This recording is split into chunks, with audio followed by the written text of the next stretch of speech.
This one dialogue from 6 இருந்து 60 வரை defines the entire theme of the film. தலைவர் அவருடைய ஆபீஸ்ல லஞ்ச் டைம்ல சாப்பாடு சாப்பிட போவாரு. அப்போ அவரோட கொலீக் ஒருத்தவங்க ஒரு புக் படிச்சிட்டு இருப்பாங்க. என்ன படிக்கிறீங்க அப்படின்னு கேட்கும்போது யாரோ புது ரைட்டரா இன்ட்ரெஸ்டிங்கா ஒண்ணுமே இல்ல, வெறும் செக்ஸ், ஒரே போர் அப்படின்னு சொல்லுவாங்க.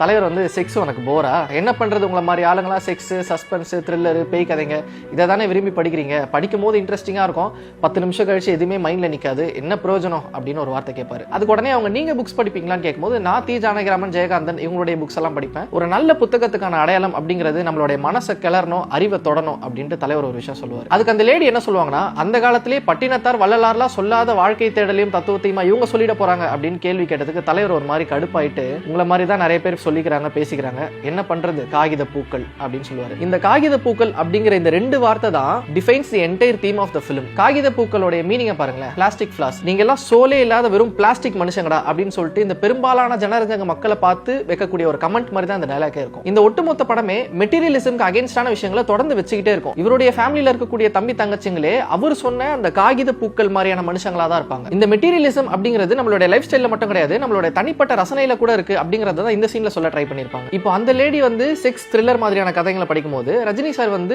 தி ஜானகிராமன், ஜெயகாந்தன் மாதிரியான டீப்பான சீரியஸ் லிட்டரேச்சர் படிக்கிறாரு. லைஃப் ஸ்டைல் லிட்டரேச்சர் மாதிரியே சினிமாலையும் இந்த மெட்டீரியலிசம் அப்ளை பண்ணி பார்க்கலாம். இப்போ நம்ம தலைவர் படத்தை எடுத்துப்போமே, நம்ம படையப்பா ரீ ரிலீஸ் போய் பார்க்கிறோம், பாட்ஷா, அண்ணாமலை இந்த மாதிரியான படங்கள்லாம் பார்க்கறோம்ல, இது வந்து ஒரு மெட்டீரியலிசம் தான். பார்க்கும்போது ஒரு கிக் இருக்கும், ஆனா ஒரு 10 நிமிஷம் கழிச்சு நம்மளுக்கு எதுவுமே மைண்ட்ல நிக்காது, அது ஒரு இன்ஸ்டன்ட் டோபமைன் தான் கொடுக்கும், அதுல இருந்து நம்மளுக்கு எடுத்துக்கிறதுக்கு ஒண்ணுமே இருக்காது. ஆனா ஃபிலிம்ஸ் லைக் 6 இருந்து 60 வரை, முள்ளும் மலரும், ஜானி, தளபதி இந்த மாதிரியான படங்கள் ஒரு 50-100 வருஷம் ஆனா கூட அது ஏதோ ஒரு வகையில நம்ம எமோஷனலா நம்மள டிரைவ் பண்ணிக்கிட்டே இருக்கும்.